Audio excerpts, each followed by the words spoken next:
But before I begin the show, though, let's just talk about the Olympics. All right. So join me for the Olympic conversation because it did wrap up last night. I'm actually kind of disappointed. I love the Olympics. If you're out there and you watch the Olympics as well, let me know in the comments. Do appreciate that. I think it's a lot of fun. There's all kinds of weird sports that I don't really understand, don't know, never get to watch. But then I'm fascinated by learning how they operate, how they score, the strategy behind what they do. One of the biggest ones that I love watching every single Winter Olympics is the curling events. I just find it fascinating. I actually find it very relaxing. I don't fully understand curling. I keep researching. If you're out there and you understand it, give me a thumbs up and I might reach out to you and say, hey, explain some of the rules to me or some of the strategy. My brain just cannot figure out the whole strategy. They do things with the rocks that I just don't understand, but still extremely fun to watch. But yesterday, and this is going to be a spoiler alert, guys. If you don't want to know what happened against USA and Canada, then you might want to mute me for just a second. Don't leave, just mute me. But what happened yesterday is, for the first time in 46 years, and this is just a major spoiler alert right now, USA got gold, beat Canada. First time we got gold in hockey in 46 years. It was amazing. But I watched the entire game, and I really, to be honest, don't know hockey that well. I know it enough. When I was growing up, I watched it, and I had my favorite, Jaromir Jagr with the Pittsburgh Penguins, things like that. Mario Lemieux. I love those players. I thought they were great. But outside of that, I never really followed hockey. But yesterday, I was watching the game, USA versus Canada, and it was interesting. My wife and I were sitting there watching the game, and if you watch the game just watching, the amount of shots on the goal that Canada had versus USA, the amount of aggression that Canada put against USA was even greater. Canada was constantly pressing the goal. They seemed to be much faster on their blades, much faster on the ice. Their I guess we'll call it stick and puck handling was better than USA in a lot of ways. It just seemed like they were just a more equipped team.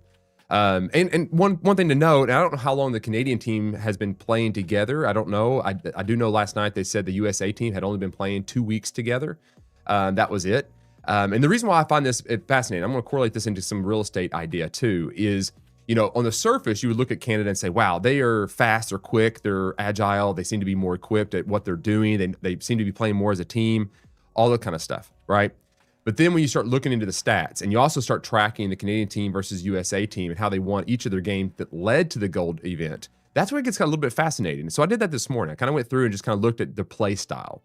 And that was the typical play style USA throughout the whole Olympics versus Canada. USA would spend their time more or less setting up plays and be more strategic in the way they handle the puck as far as setting up the players. They never appeared to be super aggressive.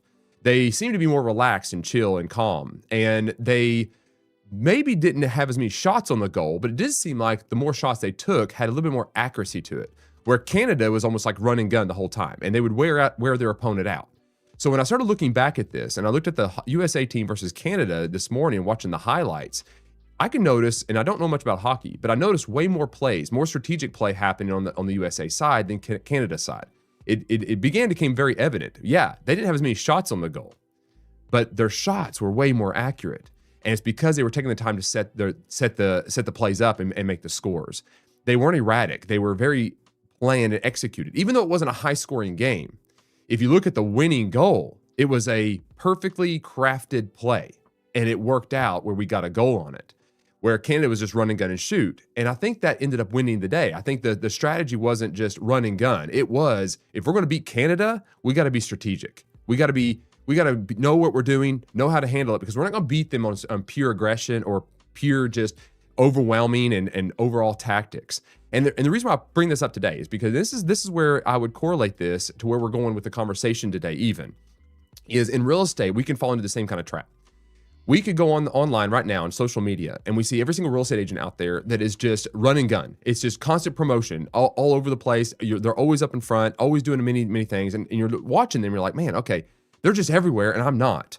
And they're just aggressive in their tactics and the way they communicate and what they do. And I'm not. And there's this constant pull where you feel like, as a real estate agent, you've got to measure up to that aggression. I got to do everything that every top agent out there is doing to be able to get the sales I need to have, right? And if we go back to the hockey analogy, it's like, does that the one that does the long play? Like, is that the one that actually always comes out on top? Or is it the one that is more strategic in developing their skill, taking their time, understanding they're growing a business, being very intentional with everything that they do that matches up with their brand and the way that they correlate that and how they represent their clients, and they're more, thoughtful in the relationship development that they have with their clients? Is that a better tactic than just trying to get as many clients as you possibly can, but not focused on the value that you deliver? And that's the argument, right? That's that point of tension. There's two different ways of building a business. There is the run and gun. That is a strategy, right? You can go out there and just blanket marketing everywhere, be aggressive in everything that you do, and flashy in all that you do. But there's also the more subtle one. There's the one where you take your time, you settle in, you learn, you listen, you shadow other people, you have mentors, you have coaches, you have, just more people around you supporting you. And if I put an example back into the hockey arena, and this is what I was thinking about this morning as well. If you go back to the hockey scenario, the players, think of them as like the agents, and the goalkeeper is like the broker. All right. That broker back there that blocked almost every single shot fired at it from the Canadian team. He blocked so many shots. I mean, he was absolutely the MVP in a lot of ways because nothing could get through that guy. He was just accurate on his blocks. He did an amazing job. And to be honest, that's like having that good broker behind you. So when you're an agent and you're out there selling you're growing your business, the broker is like the goalkeeper, right? And that goalkeeper is protecting you against the regulation changes, the contract changes. They're protecting you with attorneys that when issues come up, and they're defending your goal, right? They have your goal in mind, and they are the defender in place of trying to help you get there. They're the support behind the scenes that might not be all the flash that gets the scores and all that kind of stuff, but they're very important to the overall development of the team. So that is what you're looking for. When you're looking for as an agent and you're thinking through business and growing a company, what you need to be thinking about is, look, it's going to take some time. I want to get very good at the craft. I want to get very good at setting up the right plays and executing correctly, and I'm playing the long-term game. I might not win every single client. I might not win every single deal, but every single time I do something, I throw myself out there, I learn something from that, and I just get better. All the while, the broker's in behind, blocking the pucks, protecting what's happening to me, educating me, leading me, and guiding me, and protecting what I'm doing and what I'm learning. So as I was watching that game, and as I watched the highlights, I couldn't help but correlate this, and that's a much better play. And that's what we're going to be talking about today when we get later on into this episode, right? When we get towards the end, I'm going to be talking about kind of going beyond the transaction, why really that this is a real estate relationship business. That's what it is. And then we're going to talk about some of the concerns that agents must address in today's market. And that's going to correlate to what I just talked about here. Okay. So just wanted to say that's what I was thinking about this morning. I thought it was just kind of a good analogy. Now, given all analogies fall short somewhere, but hey, it worked. Hopefully you enjoyed that. All right, that's my bunny trail. Hopefully that was helpful. Let's go ahead and jump into today's actual show. All right, welcome to the Real Estate Brief. I'm Adam, and today we're cutting through the noise. We're going to get to the truth that I find inside of the news. We're going to look at all the data that it says, all the words that they go over. And I'm going to give you some of my own observations and where I truly do believe that you can find some opportunity.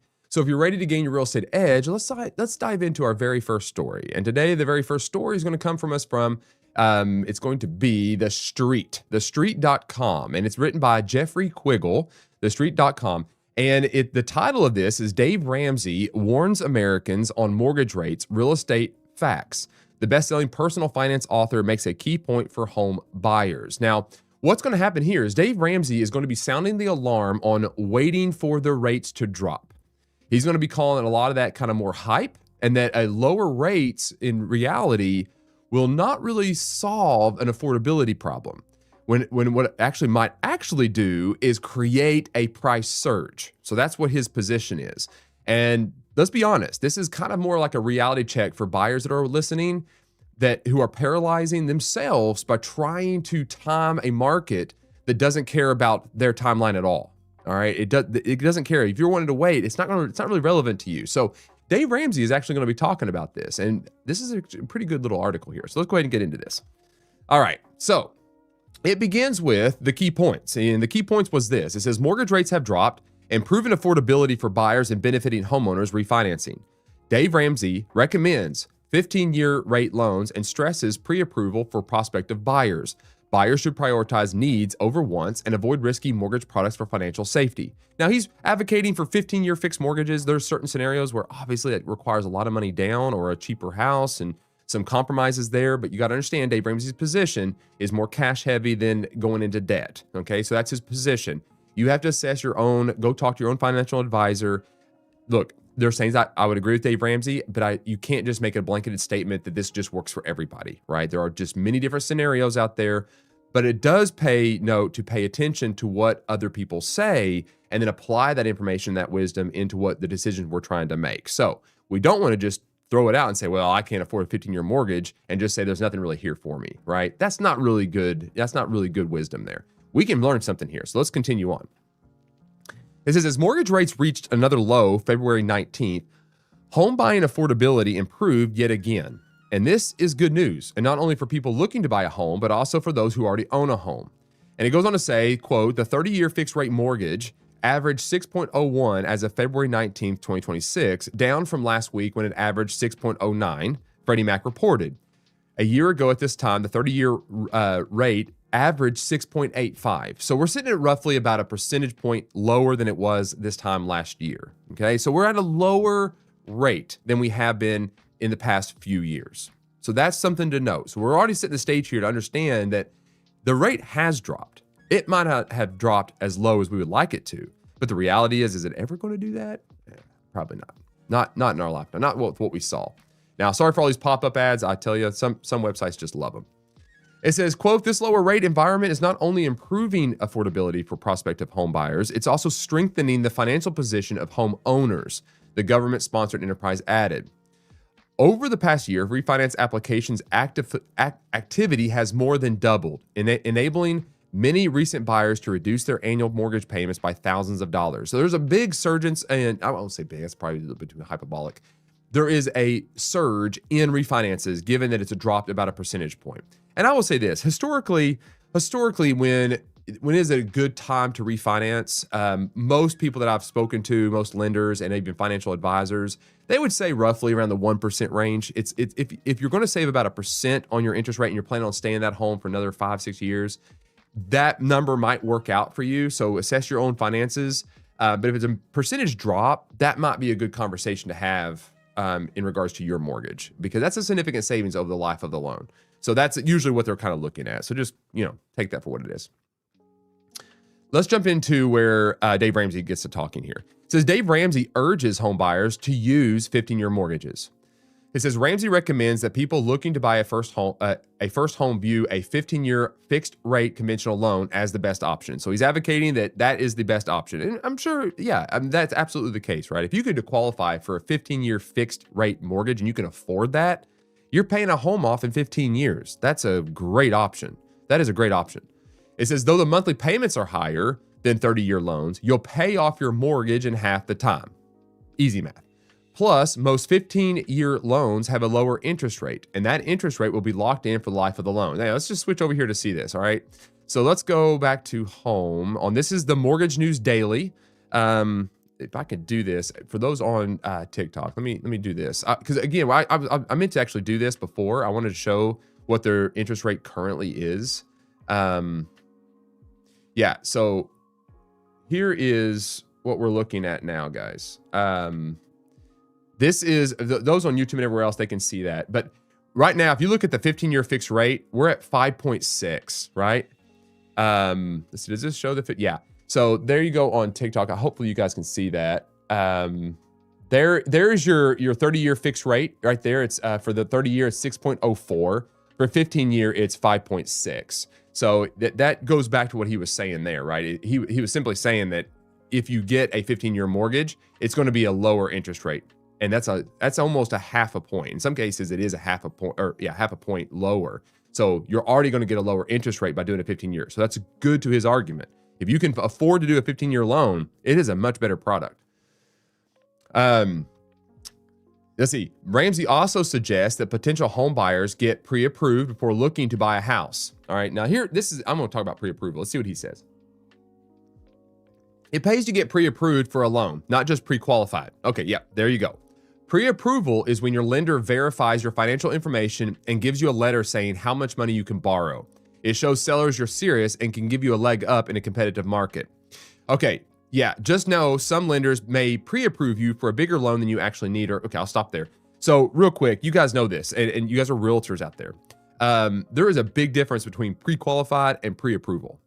Pre-qualified means they just took maybe like your word for it. You called them up and they said, well, just tell us a little about your finances. I can probably pre-qualify you, but that's not a pre-approval. Pre-approval is they've done their due diligence a little bit. They've dug into the math. And if you're out there and you have recommended lender list, I would call each one of your lenders and I would begin to have a conversation with them and ask them directly, what do you guys do when you say you pre-approve somebody? How far do you go down that rabbit hole? When you give me somebody that has pre-approval, have you looked at their finances? Have you pulled credit? Do you know that they can actually afford? Because there's so many cases where buyers go and get pre-qualified and they say they can buy a house, and then they show up, you go out and you start looking at houses and you start showing houses. Then you go to submit, you get it under contract because you got a pre-qualification letter or whatever it might be, only to find out that the lender has not done all of their due diligence and they get denied a loan because they had something come up on their credit or whatever it may be. So I would have a conversation with each one of the lenders that I work with and ask them directly, like, how much of the pre-approval process do you do? Is this a sure thing? Now, given there's always going to be like little hiccups, but how confident are you in their pre-approval? Before you start showing houses, it's your time, it's your money. Anyway, that's a little bit of a soapbox. Just know some lenders may pre-approve you for a bigger loan than you actually need or can afford. So it'll be super important to keep that 25% rule. That monthly housing cost should be 25% or less of one's monthly take-home pay. So, and this is, again, 25 to 30% is typically what most financial planners, CPAs, and all them would tell you. Is like, even lenders would tell you this, is like that loan to debt income ratio should be right around 30%. 25 is even better. Gives you a cushion to be able to still live. So, and that's to the point here, is if you go in for a pre-approval, typically you're going to get approved for more than really the 25 or 30%. That happens all the time. So if you're going in and you're a buyer, if you're an agent and you're guiding buyers, or you are a buyer, you need to know your finances. You need to sit down before you even go get your pre-approval. You need to see exactly how much your outgo is. Like, how much are you spending versus the income that you're bringing in? You got to know those numbers. Because when you go to get a pre-approval, if you don't know those, you could very easily fall into the trap when you start looking at homes, that you start looking at these homes, it's like, wow, I just love this house. And you fall in love with the house only to find out you're going to be house poor when you buy it, but yet you're pre-approved. So now you're tempted to kind of go down that route. And as agents out there, I encourage you guys, like, you really need to do your due diligence in helping your buyers understand that. There's a lot of new buyers out there that just don't understand the cost of owning a home. It's a super expensive endeavor, and they need help. They need guidance. Ramsey warns, I wish I could get rid of this ad right here. Ramsey warns home buyers about bad mortgage products. Home buyers have plenty of options when it comes to financing a home purchase, and it can be difficult to know which choice is best. Ramsey's preferred method is to buy a home with cash. That would be awesome. That's the ideal situation, right? It may sound surprising, but many people do it every day. They do, but there's a very small demographic that can. If that's not feasible for you, the next best thing is a smart home mortgage loan. Smart, he's saying smart. Ramsey wrote, it may be easy to dive headfirst into a mortgage option that will allow you to buy a home with next to nothing down. But a bad mortgage product can be a liability in your financial portfolio. I would agree with this. It's very, very easy to fall into this trap. You fall in love with a house and then you make bad decisions. I just mentioned all that. A home should be a blessing to your family, not a financial nightmare. 100%. I mean, it should be a home. Like, you should not, if you're house poor every single time you go home to be home and rest, you're thinking about just the overall cost of that. It's not a very good place to be. Been there. It's not a very good place to be. Zillow outlines home buyer affordability.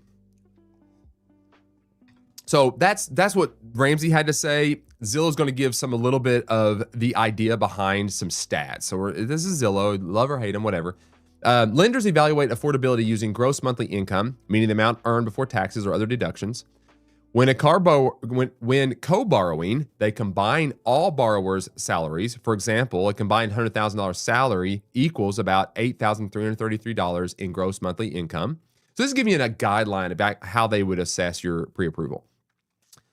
A common guideline is to keep total monthly housing costs, mortgage taxes, insurance at no more than 30% of gross monthly income. Based on that rule, a household earning $90,000 a year, about $7,500 per month, might afford a home around $246,000, assuming typical taxes, insurance, and PMI. Okay, so that's your rough margin. If they're earning about $90,000 a year, that's $7,500 a month. That's roughly about $246,000. With higher income, affordability rises. A $200,000 salary, about $16,000 per month, supports a home near $631,000 under the same assumptions. Okay, there's some easy math. At the upper end, a combined 500 is 1.7 million. Ramsey emphasizes needs versus wants for home buyers. It's easy to imagine that your first house will be the only one you stay in forever, but that's rarely how life works. There's no need to chase perfection on day one. A person can always move up when their circumstances change. Sit down and list out the 3 to 5 things your house absolutely must have, focusing on the true non-negotiables. For example, maybe you need to live close enough to commute to work every day, or maybe your pets need a fence. This is, and I'll stop there. You get the idea. If you're guiding buyers, making sure and helping them with the whole process of getting pre-approved, how all that correlates to their income and expenses, and just helping them stay within those margins. That builds a referral business. If you're just an agent out there trying to get the biggest sale and the biggest amount of money sold for your buyers, you're doing them a disservice. Getting in with their finances and paying attention to where they're struggling is so crucial. It's really about giving the value back to them, right? It's very, very crucial. Encourage you guys to do that. Get in the weeds. Now, let me give you some of my observations inside of this and some tangible action items that you guys can do in spite of this article, okay, with what Ramsey's talking about. What I would do is I would calculate the cost of waiting. I would go into your data, into your MLS, use current appreciation rates. What does it look like if you look at the past year or whatever? Are we looking at 2-3% appreciation rate month over month? What does that look like? Show your buyers your potential rate savings to show them what that is, so you can show buyers how a 1% rate drop might cost them $20,000 in equity. In other words, we're at 6% rate. If I was to wait and not buy, and appreciation was to continue, how much money am I losing by not buying now? Because it quickly accelerates $20,000, $30,000, $40,000 a year if your appreciation is 2 to 3% every single month. The waiting game isn't really a good strategy for them. I would then also prepare a chart, some kind of graphic or something showing the 30-year mortgage trend to reframe it around the 6 to 6.5% as a fair rate for your clients. Show them what that looks like. And if I go back to the Mortgage News Daily and I go here and let's see, I think I can pull in, let me show my screen. Let's see, the 30-year, and we go to max. When you look at this chart here and you see the graph, here is like pre-pandemic era, right? We're looking at like 3, 4, really low rates. Then it goes down to like 2.5% and 3% interest rates. But when you look across the line and you look at the benchmark here, if I was to draw a line, it's going to hit most of your rates right in this zone right here, which is about 6.5%. It's about right in the 6.5%. So when you look at the historical norm of interest rates, we're sitting about what that is. So, but we're in a market where you still have appreciation month over month on the home. So the waiting game, really, by waiting, you're losing the equity in your home if you're not buying. So you really should buy, right? That's the what if scenario. Like if you had a way to articulate to a buyer, what if you do wait? Here's what the current market says. All right, showing them the exact math that works to their favor through the equity argument. But then if they say, well, what if the rate drops and I've now bought this house? Well, guess what? You can refinance. If it drops down to 5.5 or 5% interest rate, go refinance the house. That's what you can do. You can leverage that house. And guess what? You don't lose your equity then. You're just building more equity faster. Now, given there are certain situations where the market could crash, certain things could happen, and there's variables there. Just hold. Hopefully you can afford the house and you didn't buy too expensive where you can't afford it if the job gets a pay cut or whatever it might be. You've got some cushion there. So again, that's where being financial fiscal it makes really good sense, right? So this is all part of the process. All right, there you go. That's first article. Let's jump into the next one here. This is by Investopedia. Titled is Waiting for a Housing Crash Costing You Money. Here's what you need to know. Look, I'm just going to say it. Stop waiting for 3% rates. They're not coming back. And if you are waiting, you're losing equity every single day that you sit on the sidelines. That's what's happening. And don't wait. You need to get into the market and buy. Now, this article here was talking about is waiting for a housing crash. The housing crash narrative has been kind of, it's not definitely not as much as it was. If I was to go back about a month or so ago, or even like in December, there was articles going out there galore talking about that housing crash is looming and all this kind of stuff. You had different people saying different things about a housing crash. And there was a narrative in the timeline there that was like absolutely clickbait. And we were pushing back against that hard. And so were the economists. People like Dr. Lawrence Yun, which is the National Association of Realtors chief economist, pushing back against that kind of clickbait. Because the data is telling a much different, boring case. It's not the same story. It's kind of boring in some ways because it's nothing drastic is happening. It's very much more of a stagnation to some degree. So when you start looking at the math that is behind the market and what that looks like, it begins to become very evident why a crash is unlikely and why if you're sitting on the sidelines, you're losing out on a financial strategy, which is just what we were talking about earlier, right? It's like you're missing out on that equity gain. So it's not really a good idea to sit here and wait. So let's jump into this article here. This is, like I said, it's by Investopedia. Isabel O'Brien, is waiting for a housing crash costing you money? Here's what you need to know. So let's go ahead and jump into this. I've seen too many people lose money by sitting on their hands waiting for that crash that never comes. Key takeaways in this article is many renters hope a housing crash will make homes affordable. Experts advise buying a home when you're financially ready. Home prices typically increase by 4% each year. Down payment assistance programs can help reduce your costs. So those are all the different scenarios that's being talked about here. Let me get rid of some of these pop-up ads. Gosh. All right. If you're waiting for the housing market to crash, you're not alone. It says, according to a 2024 survey by LendingTree, over a third, 36% of Americans actively want the housing market to crash. Wow. 36% want the market to crash. What's more, 29% of renters say a housing crash is the only way that they'll finally be able to buy a home. With home prices at historic highs, it's no surprise that some people hope the market comes crashing down. But according to experts, waiting for lower home prices could end up costing you in the long run. Yeah, this is just a fool's game. If you're sitting here actively praying that a market crashes, you don't really understand how the economy works, because if the housing market crashes, there's other things that crash with it. That's a very bad thing. That's going to cost you way more money. Typically, it's going to cost you jobs too. Typically, when you have a housing crash, you also have an employment crash. So that's not really what this is about. We don't really want a crash. What we really want is what we're seeing. We want more of a settling in, consumer confidence to increase. That's what we want, and that's the strategy that's being at play here. So I can't believe 36% are wanting a crash. That's wild. That's wild. I mean, did they not live through the crash? I mean, golly. All right, the financial impact of delaying a home purchase is price increase. The logic of buying after a crash, and this is the logic behind that argument, I guess, is that you'll end up getting a lower price for your home.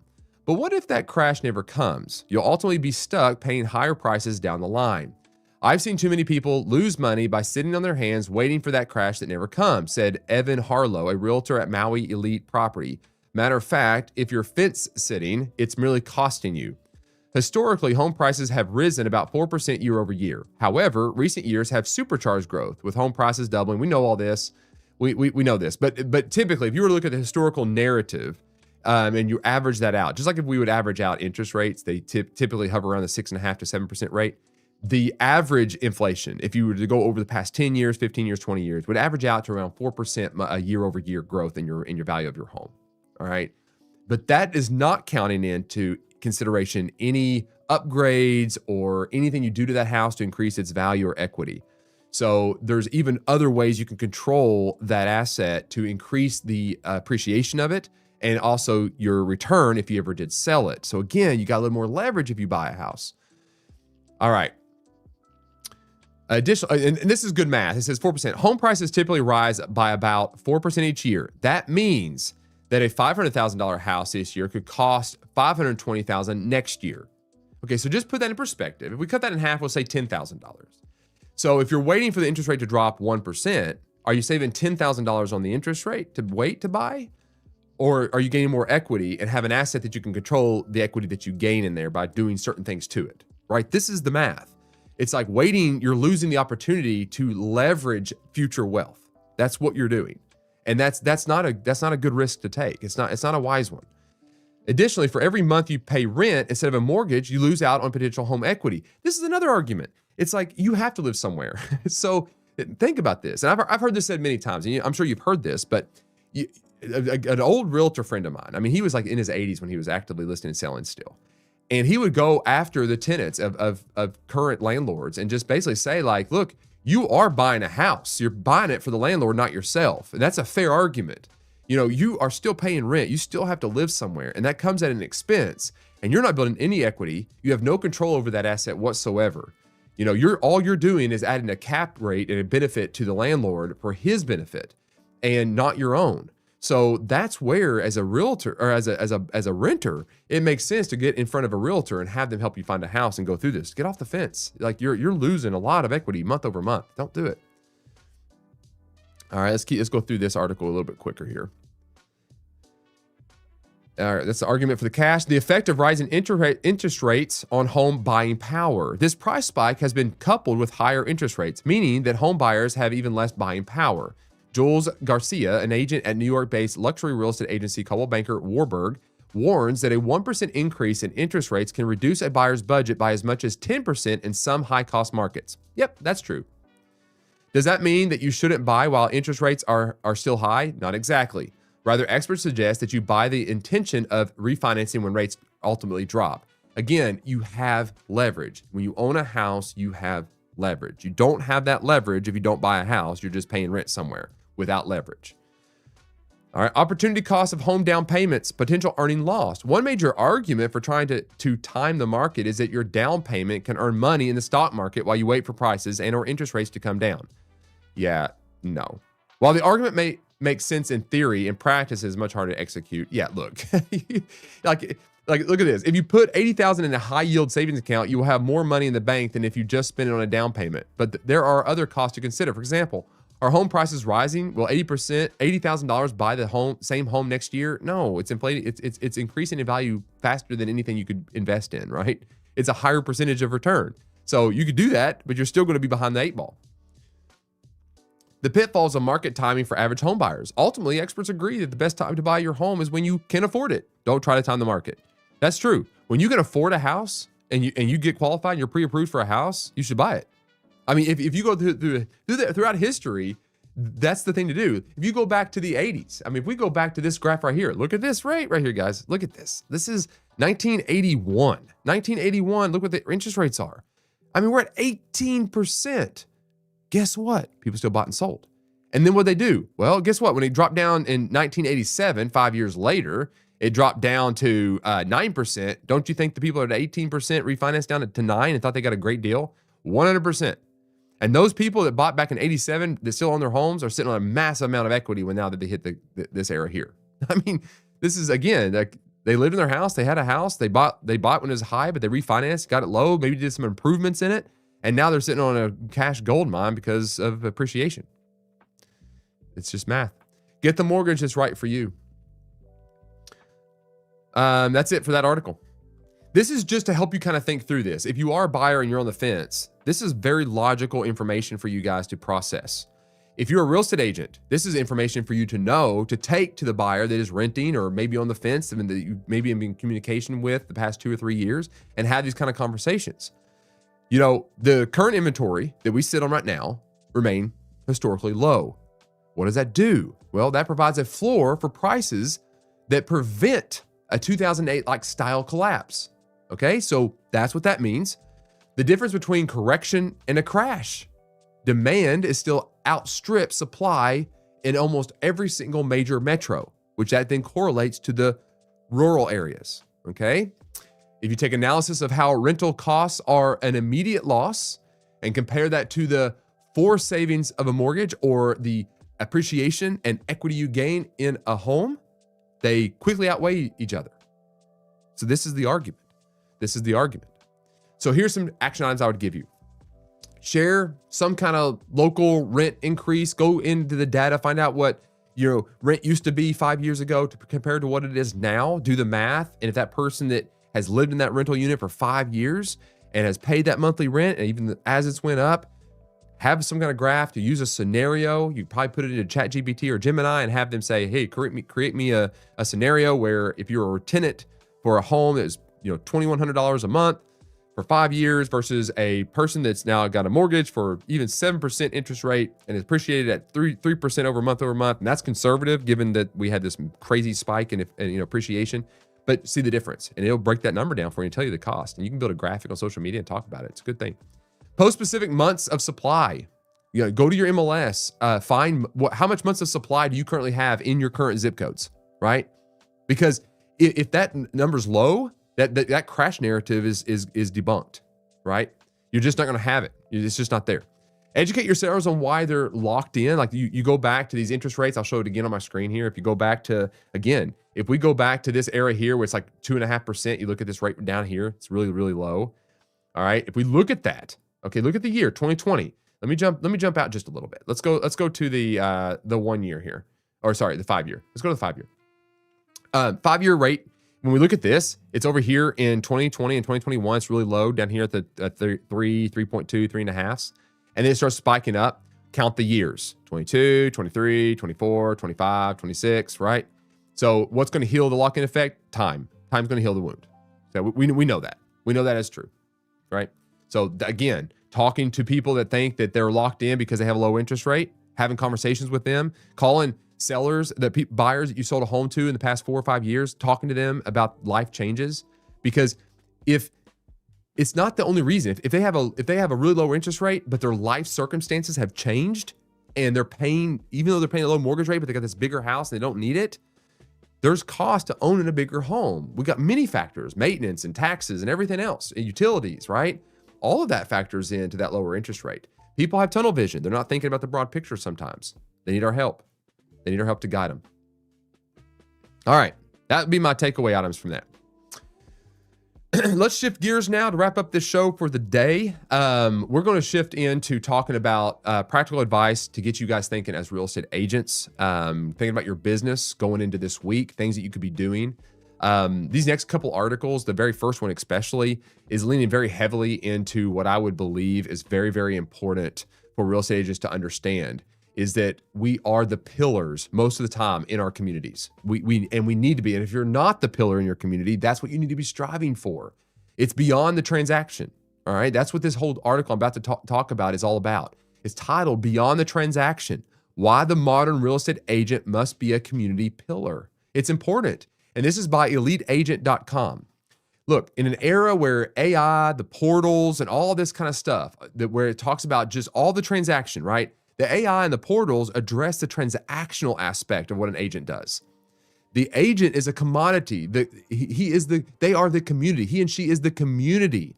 They are the essential person that brings the transaction together. And this article I'm going to talk about now is going to break down why your survival as an agent depends on being a servant type leader to your clients in your local neighborhoods, not just a person who opens the doors. It's knowing and being the source, the pillar of that community. That's why I'm sharing this article. So let's get into this. This is by eliteagent.com.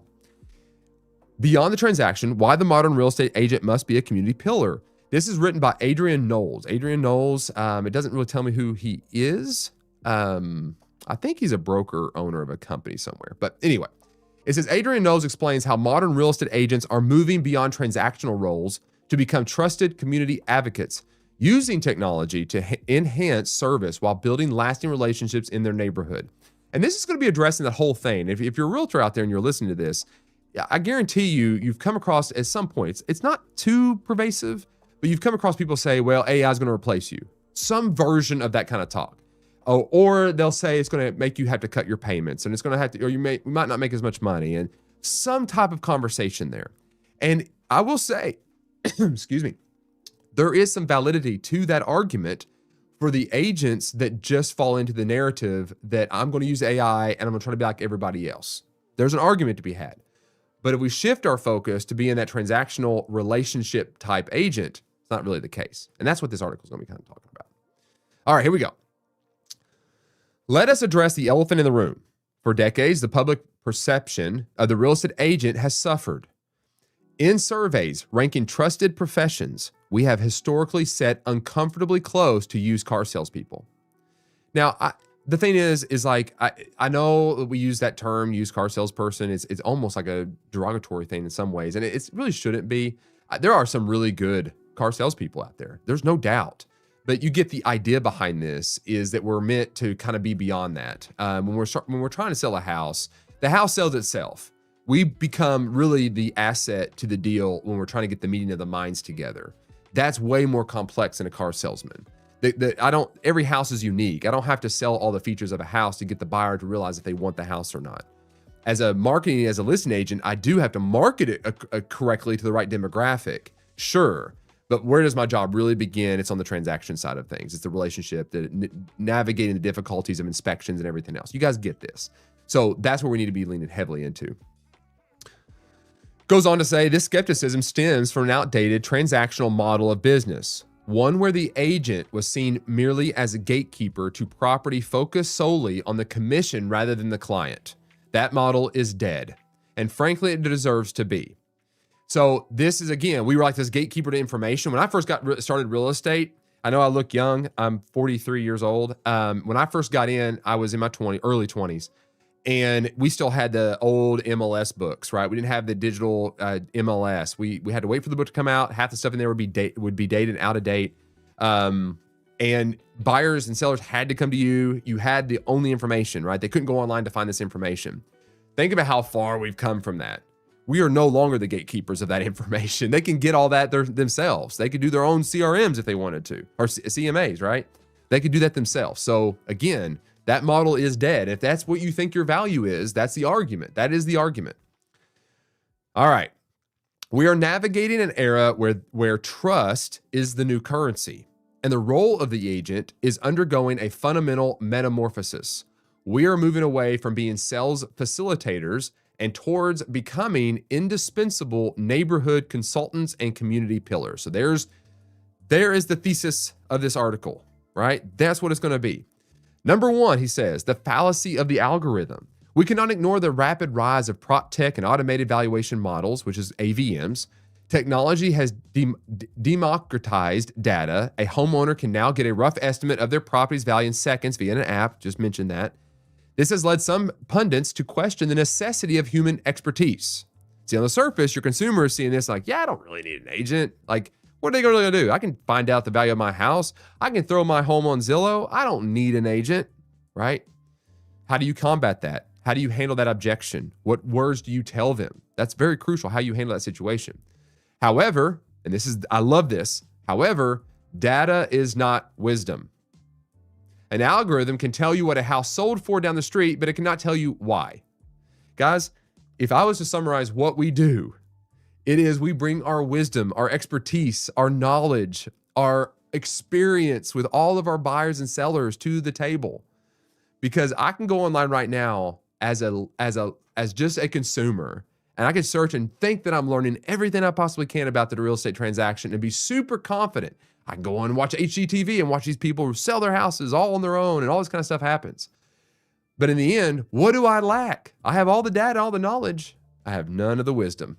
None of it. I don't have a trusted source to really go to. I have Google or AI that is correlating information from everywhere, giving me thousands of different opinions, and I'm left to try to figure out which one's the right decision. And because I've now rooted myself in my own pride, I now make my own decision, and what do? I fall into trouble. I get taken advantage of. I get into legal issues. I don't know how to represent myself, right? And that happens every single day. So where's our value? Our value is in the wisdom that we bring to the table. What wisdom do you have? The data can't tell you why. Why did this person choose to buy this house over this other house? The data might even say that house was the better option. We as real estate agents understand the why. We understand that maybe the backyard had a certain slope to it where they wanted to put a certain type of experience with a clubhouse or whatever the case may be. Maybe it had a certain fenced-in yard that made it more, pliable for their dog, or all these different scenarios, right? That AI and data can't tell you that. But we can, as real estate agents. We understand our clients. It cannot quantify the value of the morning sun in the kitchen, the noise level of the local school at 3 p.m., or the emotional weight of selling a family home of 40 years. Man, these are all true. Real estate is really a purely logical transaction. It is deeply emotional life event. This is where the human element is irreplaceable. The shift to hyper-local expertise. How do we combat this public skepticism? We must redefine what expertise looks like. The most successful agents today are not generalists. They are hyper-local specialists. They don't just know the market stats. They know the barista at the local cafe, the principal of the primary school, and the future urban planning that will affect the high street in 5 years. Actually, I was talking about this the other day. I was talking about it last night. Was in a conversation in a meeting last night at church, and we were talking with just a few of the guys there, and the guy had a great business plan, business idea, and that kind of stuff. And he was asking me, like, how would I market this company? And I even told him, I said, well, let me tell you the easiest way to market any kind of company is, especially if you're in the home industry or you're a service or anything, it's talk to local real estate agents. Because in some ways, they're the ones you want to have a relationship with, because they're getting the calls from the buyers and sellers that just moved into the area that don't know anybody. And they're calling them up saying, hey, do you know somebody that can do this? Do you know somebody that can do that? Or what school do you recommend? Or what does this look like? Right? All these questions. And they're calling us. Like data, AI, all that kind of stuff cannot do that. It can't do it. We answer the why. Why would somebody choose to move into your area? That's the question that we've got to answer as real estate agents. Why do people move here? Why do they buy the houses that they buy? Is this getting you to think about your value? Number 3, actions speak louder. The Harcourts Foundation. That's the name of his company, by the way. The guy that wrote this article. It's called Harcourts Realty, I think. Actions speak louder. The Harcourts Foundation. Trust cannot be claimed. It must be demonstrated. Trust cannot be claimed. It must be demonstrated. This is why the integration of social impact into our business model is not a nice to have. It is a strategic imperative. The Harcourts Foundation is the physical manifestation of these values. By providing grants to local charities and supporting community initiatives, our agents prove they are stakeholders in the communities they serve. If you're a real estate agent out there, you should absolutely be serving your communities, 100%. Again, community pillar. That's what you need to be. It says they are no longer an outsider extracting value from a suburb. They are a neighbor contributing value to it. This creates a cycle of trust that no marketing campaign can buy, and I will add, no AI or data can even afford, right? Number 4, the way forward. It says the future of our industry belongs to those who are willing to be more than just agents. It belongs to the diligent, the professional, and the empathetic. We must accept that public scrutiny is a good thing. It forces us to raise our standards. Yeah, I mean, anytime we're scrutinized, what do we have a choice. We can just be grumbling about it, or we can say, wow, we need to do better. We need to provide better value. We need to understand our value more. We got to apply our value better, right? It says they use technology to enhance their service, not replace their humanity. To the public, I say this: demand more from your agent. Do not settle for someone who just wants the listing. Look for the person who knows the heartbeat of your neighborhood. To our next network and the industry at large, the bar has been raised. It is time we stepped up, shed the old stereotypes, and show the world the immense value of a truly professional, community-minded real estate agent. Amen. I mean, we're hearing this all of the time. People are constantly telling us, like, oh, AI is going to replace you. You're not relevant anymore. Are we? We are very relevant. Again, going back, it can't provide wisdom. It can't answer the question why. When we answer those 2 questions, we become valuable, and then we articulate our value from those 2 things, right? We're the bridge. We're the bridge in our communities that bring all of that together. When someone's moving to our area, we're the bridge that bring the value back. It's so crucial, guys. That's really what it is. Relationship focused, community focused, being the pillars. What would I say? What's my action items, takeaways from this? I would go into your community. Maybe do this once a week. Interview a local business owner, what they offer, what they do. Do an Instagram video, YouTube video, whatever you want to do. Maybe just a blog post and do a little article if you don't like video. I encourage you to do video, though. It's very popular. But do something like that. Get in front of your local business owners and build a community of people and a resource for your buyers and sellers to tap into. I think it's very good. I would transition, your email marketing, social media marketing from just being market stats or your own personal trophies. All right. Like personal trophies. I'm not saying you don't do those things. I'm not saying you don't say, hey, just sold this house, that kind of stuff. It's marketing. You got to do all of it. And yes, you talk about I'm number 1 or I've done certain things. That's marketing as well. But if that's all you're doing and that is the most, it's front and center, you're not really articulating your value back. So why not feature local events, best coffee places, where to shop, where to, have features of business owners, that kind of stuff, right? That's a much better newsletter. That's a much better social media post. And it'd be much more value add to the consumer looking at you to be their community pillar, right? I would actively, when I get new clients, is introduce them to local service providers.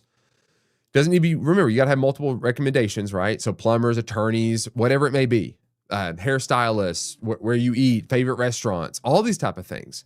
That's like the connector. That's that pillar, like community connector. You're connecting them with the community. What a great value add that is. Come alongside them and not just sell them a house, but integrate them and connect them with their community, because that builds referrals. And it's also just a good thing to do. Good thing to do. I'm going to briefly go over this last article, really briefly, guys, just because I got to wrap this up. But I did want to end with this article, and this is by Risk Media. It's called, it's titled 8 Client Concerns Agents Must Address in Today's Market. 8 Client Concerns Agent Must Address in Today's Market. It's going to piggyback right off of what we just talked about. Is like, these are concerns of clients and how do we address them as agents? And this is by Risk Media by Michael Katerovas. So let's go into this. And just know this. When you're dealing with a client, especially a new buyer, they're scared, confused, often overwhelmed by all kinds of conflicting headlines, a lot of information, a lot of data. And it's your job to be that filter. And when we get back to what I was just saying, like you're the wisdom to the scenario, you're the why to the scenario. And in this article, they're diving into the specific questions that most clients are asking right now, and then going into a little bit about what you should say in response to them. Now, I'm not going to go through each and every one of these in detail. I'm just going to throw them out there. I might elaborate on them every once as we go through them, but I need to get through these 8. So, all right. It says the competition's fierce out there as the residential real estate market rebounds from tough times. To make sure you earn your fair share or more of available commissions, get these things up to snuff. All right, I'm just going straight through into it. Let me zoom in just a little bit on this so you can kind of see it. There we go. That's better.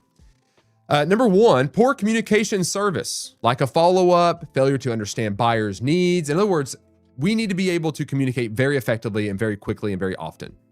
And then we need to be able to listen when we do. Part of being an active communicator is being active at listening before you start communicating. So we need to take a step back and make sure that we're communicating effectively. We need to develop systems and processes that keep us in communication with our clients. Don't be that secret agent where they have a hard time getting a hold of you. If you're with a buyer and you've got them under contract, especially, it needs to be like daily touches, if not every other day, giving them some assurance and talking about what's going on. But keep that confidence going. If you're listening to a seller and you're working with a seller, at a minimum once a week. I would almost say twice a week, giving some kind of update or something like that, talking about the property to help get it sold. Very good to have. Number 2 is lack of expertise. Agents failing to provide valuable insights on local markets, negotiation, or financing. Look, this is crucial. You as a real estate agent, it is so important for you guys to stay in the know.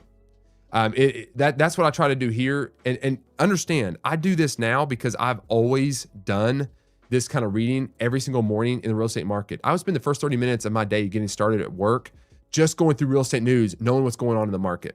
And then I thought, oh, hey, you know what? I'm going to start this live stream so I can go in here and break these articles down through the process that I already do, because I wanted to stay in the know. I want to know. I want to be the expert in every situation that I possibly can. And if I don't know, I know where to go get the answer. That was always my goal. I need to know information to be able to help my agents navigate this market that's changing. You as an agent need to be able to help your clients through this process that is ever changing, right? All right. Number 3 is confusion over costs. Unclear communication on commission fees. There's the closing costs, the closing nets pro sheet that you guys really should be filling out in every single transaction. You really need to be doing that. You need to go through and show line by line what it's going to cost for someone to buy a house or sell a house. They need to know. That diminishes a lot of the worries and fears that come with the process of feeling overwhelmed with buying a house or selling a house. It's just the money aspect of it. Take some time, sit down and break that down for your clients. They're asking a lot of questions about that. They don't understand it. You do. Pressure and incompatibility. Feeling pressured into a seller, not having a good rapport with the agent. Buyers and sellers have enough to worry about. Be the voice of reason. So it's not just trying to make a sale. It's, again, actively listening and helping guide them through the transaction, getting them what they actually want. If they're feeling overwhelmed or they feel like they're not buying what they should be buying, you need to back off and help guide them through that process. Market factors, slow sales, high interest rates. In other words, What is the market doing? How does that correlate to your buyers and sellers? Being able to articulate that through your buyer consultations and listing presentations, right? Very true, very crucial. You're going to be able to answer a lot of questions that clients have if you focus on those things. Digital disintermediation, okay? Digital disintermediation. People may find homes online and feel like they don't need a middleman. Provide the proof. So in other words, there being so much information, they have access to all this information that they might say, I don't really need an agent. How do you combat that? You answer that through how you articulate the value, bring the wisdom, answer the question why you might buy something, and helping them navigate the legal minefield that could be, right? That's very crucial to address this inundated amount of information through the digital age. And then you get into the more marketing things. This is 7 and 8 here. Outdated website. Is your website just offering, where they can search for homes and maybe a few little reviews? Or are you actively posting things on there like videos and blogs and things like that about your community and things? You need to do that. Like that's all about providing the value back, being that community pillar that we were just talking about. Go in there, update your website often, build it, at least at a monthly basis, update it with some new content, change it around. They want to see that you are providing more and more value. And then finally, unimpressive social media. Look, not the biggest fan of social media. You just got to have it as part of our era and you got to do it. It says here, it's where the world is these days. If your socials aren't outstanding, then they need to work. This one's easy to fix. Check your competitors. And that's it for that article. Now, I would say, yeah, check your competitors, but don't fall into the trap that you need to be just like them. You need to be a little bit different, and it's okay to be different. But if you're providing value back in all your social media posts and focus on the client and the relationship and the development of that, you're going to do quite well. You're going to do quite well. All right, action items from this. You're going to hate me. Film 60-second answers to the top 5 questions or more that you've heard from your clients this week. Go get in front of your camera and answer. Go back and think through questions that you were asked. Chances are they're the most common, frequently asked questions that you get. Record 60-second to a minute and a half clips of you answering each one of those. Post it throughout all your social media and get it on your website and then make a blog post about it. Okay? Great value add. What I'd also do is update your buyer presentation to explicitly address how you handle transactions. How do you negotiate properties? How do you manage a high rate environment with a little bit of a higher mortgage rate where they may be sitting on the fence? How do you handle those objections? Develop your presentation to address each one of those concerns because that's providing a value back that, again, AI and data can't necessarily do. You're going to that meeting to try to do that. I would absolutely begin to practice on your objection handling. Is this the top of the market? Script out. Is this what it looks like to buy this house? What does it mean to have this higher interest? I don't want to buy a house now because interest rates are too high. I can't afford this or I can't do that. All of the objections that you get, right? Practice and develop scripts with a partner until it sounds like you're having a natural conversation with somebody. Get in with somebody, test the most common objections. Go back to your videos I just said to make, your 5 videos that you make. Go back and role play a handle each one of those objections in real time with a coworker. I think you'll find it very valuable. You'll learn something from that and it'll help you get better at your job. All right. Very good. Guys, it is time to wrap up the show. I went 2 minutes over. I thank you guys for being here. I do greatly appreciate that. You guys taking your time out to actually sit here and listen to me talk. So thank you guys so much for that. That is your real estate brief for today. If you found this helpful, please consider hitting the like button to tell YouTube you would like more of this type of content, and consider subscribing to join a community of real estate agents that are focused on building a business that is relationship focused first. Boy, I could be talking about a whole lot more, but there's always tomorrow. And tomorrow I will be back right here, live streaming again, 8:30 a.m. Eastern time where you're watching me now. I look forward to seeing you guys then. In the meantime, take care, have a blessed day, and go make some money. Grow your business. Take care.